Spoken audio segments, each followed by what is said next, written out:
starting to lead a new team is difficult and tricky.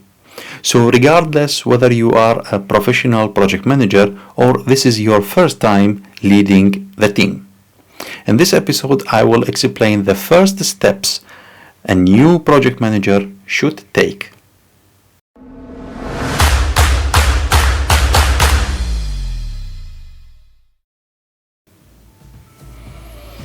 Welcome to Whiteboard Project Management. In this channel, I explain the tools and techniques used in the project management in a practical way. I'm Roman, a professional project manager with more than 20 years experience of international EPC and PMC projects. If you are interested in project management, consider subscription to the channel and stay updated. Let's hit the whiteboard and start this session.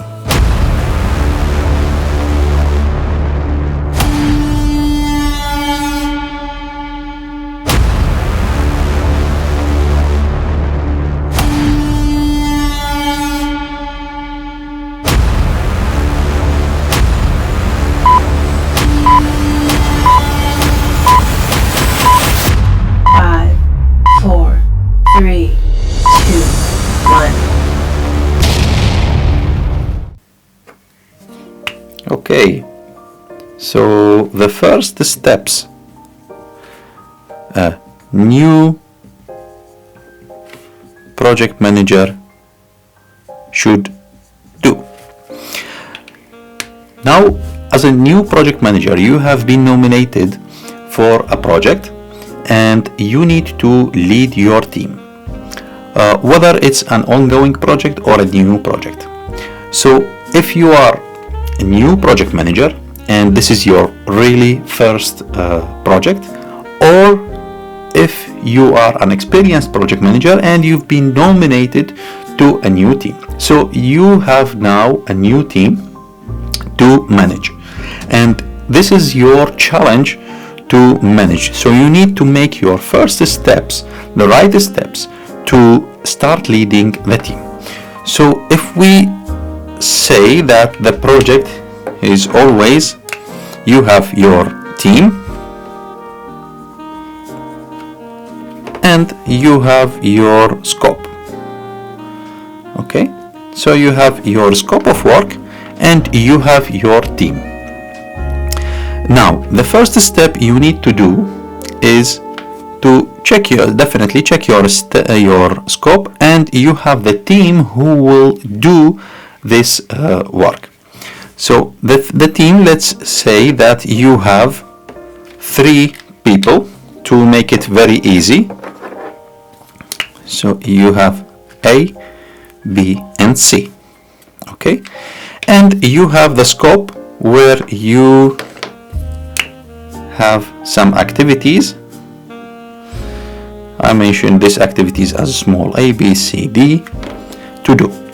Okay, how you will start implementing those activities to these team members? The first thing you need to do is to set the right communication between the team itself. So you have your team and you are the project manager and you have your team A, B, C.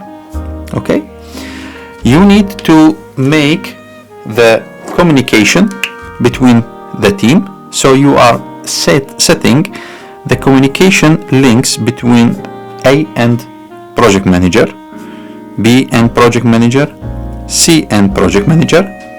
Okay, meanwhile the communication between the team itself.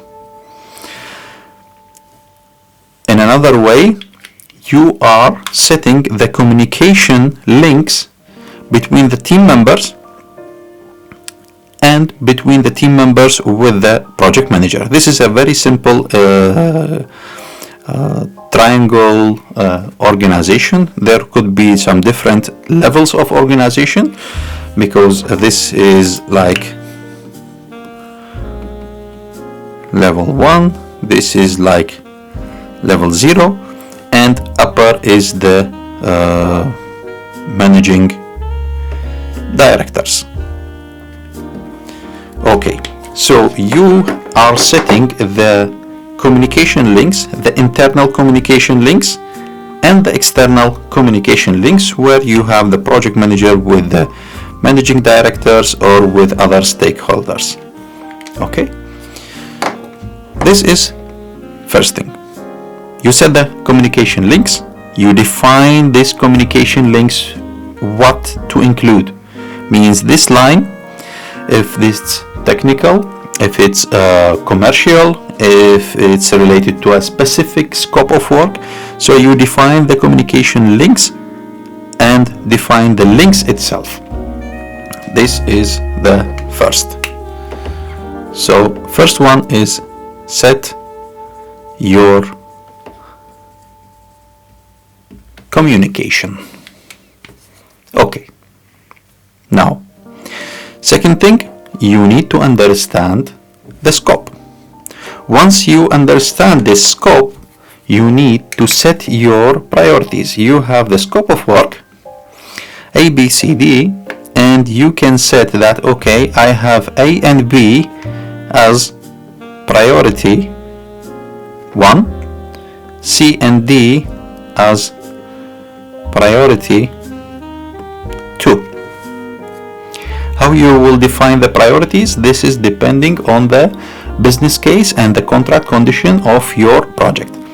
Mostly the priorities are set also for the high risks. That means the high risk scope and the risk, the scope which is defined in the contract as a critical path, and also the scope which is under the penalty, the liquidation damages, and the milestones which need to be fulfilled.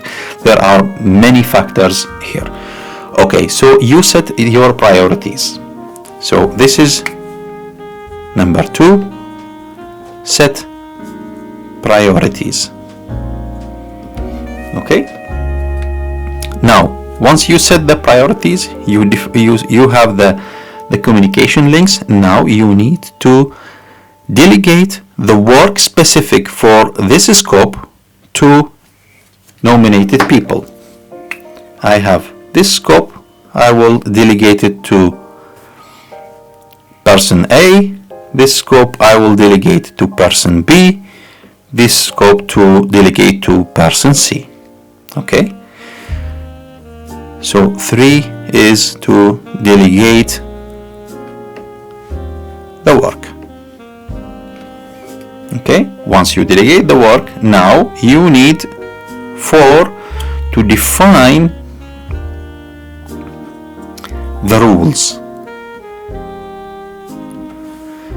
Means you are defining the rules for each individual person, as well as you are defining the rules of the full scope.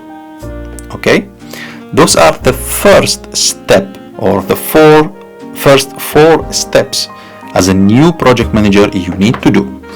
Let's summarize all of this again.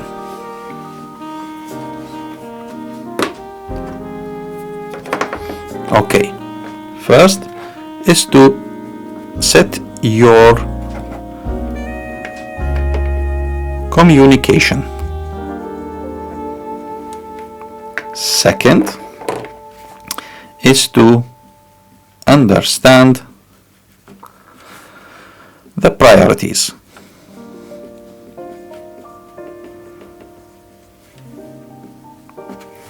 Third one is to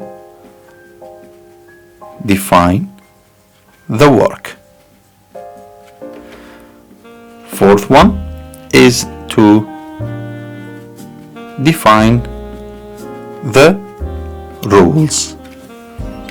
In a simple way, you can say that the communication, the define of the rules are related to the team.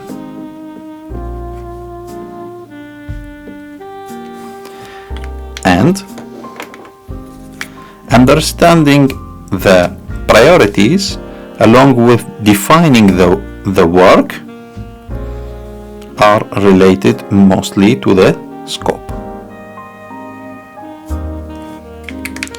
By this, if you are setting this as the first steps, there are so many other steps, but those are the first steps. So if you set those steps from the beginning, you will make it easy for you and for your team to apply the project in the good way and the right path. Hope that this is a simple clarification for you, which helps you to lead your team, to lead a new team when you are nominated as a project manager to lead this team.